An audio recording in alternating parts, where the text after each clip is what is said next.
கோவில்ல அரசி, அம்மாச்சியும் உட்காந்துருப்பாங்க. அப்ப அரசி வந்து சொல்லுவா, "அம்மாச்சி கிளம்புவோமா?" அப்படி சொல்லும்போது, "இருடி கொஞ்சம் நான் ஒரு ஆள எதிர்பார்த்துக்கிட்டு இருக்கேன். அவங்க வரட்டும்" அப்படின்னு சொல்லுவா. "யார் அம்மாச்சின்னுவேன்." "இல்ல வெயிட் பண்ணு" அப்படின்னு சொல்லிட்டு இருக்கும்போது, அங்கருந்து குமார் வருவான். அப்ப குமார பார்த்த உடனே இவ சந்தோஷமாகி, அம்மாச்சி சொல்லுவா, "இந்த வந்துட்டா. நான் நெனச்ச ஆளு வந்துருச்சு" அப்படின்னு சொல்லும்போது, "யார சொல்றீங்க?" அப்படின்னு அங்கிட்டு பார்த்தா, குமார பார்த்த உடனே இவ ஷாக் ஆயிருவா அரசி.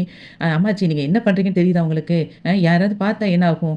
ஏன் உங்க பேரன்கிட்ட பேசுறதுக்கு உங்களுக்கு வேற இடமே கிடைக்கலையா?" அப்படின்னு சொல்லிட்டு திட்டுவா. உடனே அதுக்கு அவங்க அம்மாச்சி சொல்லுவா, "இல்லடி என் பேரன எனக்கு பார்க்கணும்னு ஆசை இருக்காதா?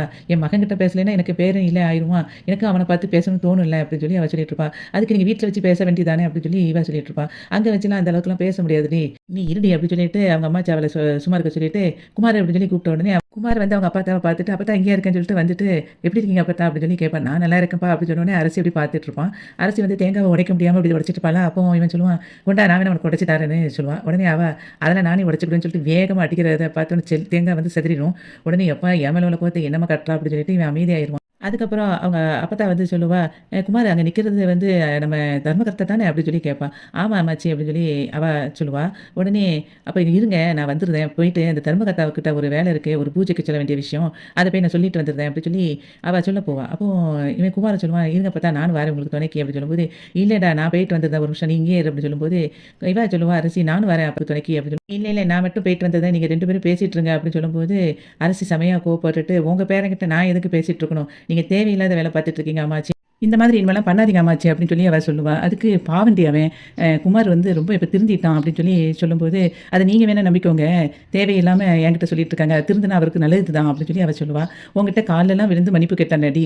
அவனுக்கு வந்து இனிமே யாரு பொண்ணு குடுப்பா?" அப்படின்னு அவங்க அம்மாச்சி சொல்லுவா. "பொண்ணுங்கள கடத்துனவனுக்கும், பொண்ணோட கல்யாணத்த நிப்பாட்டினவனுக்கும் கல்யாணம் முடிக்காம இருக்கிறதே நல்லது தான்" அப்படின்னு அரசி சொல்லுவா. உடனே அதுக்கு அவங்க அம்மாச்சி சொல்லுவா, "ஏன்டி இப்படி சொல்ற? அவன் அவங்க அப்பன் பேச்ச கேட்டு தாண்டி இப்படிலாம் பண்ணுனான். இப்ப அவன் வந்து திருந்தி நல்லவனா தாண்டி இருக்கிறான்" அப்படின்னு திரும்பியும் சொல்லுவான். அப்போ உடனே அரசி சொல்லுவா, "ஏன் அம்மாச்சி தேவையில்லாம இவனுக்கெல்லாம் வந்து நீங்க சப்போர்ட் பண்ணிக்கிட்டு இருக்கீங்க" அப்படின்னு அவ சொல்லும்போது, குமார் சொல்லுவான், "ஏன் அப்பத்தா உங்ககிட்ட இந்த பேச்ச கேட்கறதுக்கா என்னைய கூப்பிட்டீங்க? என்னம்மா பேச்சு பேசுறா?" அப்படின்னு சொல்லுவான். அதுக்கு உடனே அரசி சொல்லுவா, "ஏன் நீங்கலாம் வந்து என்னைய வந்து என்ன படாத படுத்துனீங்க. அமைதியா இருக்கும்போது நீங்க என்ன பண்ணீங்க? உங்க பேச்ச கேட்டோனே நீங்க ரொம்ப நல்லவங்களா இருந்தீங்களாக்கும்" அப்படிங்கிற மாதிரி அவன்கிட்ட சண்டை போட்டோனே அவன் அப்படியே முழிச்சிட்டு இருப்பான். அதுக்கப்புறம் சொல்லுவா, "இந்த மாதிரி இனிமே நீங்க பண்ணீங்கன்னு நெனச்சுக்கோங்க அப்பத்தா, நான் எங்க அப்பாகிட்ட சொல்லிக் குடுத்துருவேன்னோனே" அவ அப்படி பயந்துருவா அவங்க அம்மாச்சி. "வாங்க போலாம்" அப்படின்னு அவங்க அப்பத்தாவ கூட்டிட்டு கிளம்பி அரசி போயிருவா. அவ போயிட்டே இருக்கும்போதே, அப்படியே திரும்பி திரும்பி குமார பார்த்துட்டு இருப்பா. குமார் ஃபர்ஸ்ட்டு சோகமா அப்படியே நிப்பான். அதுக்கப்புறம் அப்படியே திரும்பி பார்க்கும்போது அரசியும் பார்த்துட்டு இருக்கான்னோனே அவன் ரொம்ப சந்தோஷமாயிருவான். கோமதி வீட்ல கீரை ஆஞ்சிட்டு இருப்பா. ஆஞ்சிக்கிட்டே சொல்லிட்டு இருப்பா, "அம்மா வீட்ல இருக்காங்கன்னோனே எனக்கு பேச்சு துணைக்கு இருப்பாங்க, சந்தோஷமா இருந்தேன். ஆனா இந்த அம்மா வந்து அடிக்கடி எங்கேயாவது கோயில் அது இதுன்னு போயிருந்தாங்க. அவ அரசியும் சேர்த்து இழுத்துட்டு போயிருந்தாங்க. இப்படியே தனியா இருந்த மாரி இருக்கு" அப்படின்னு பேசிக்கிட்டே கீரை ஆஞ்சிட்டு இருக்கும்போது அங்க பாண்டியன் வருவான்.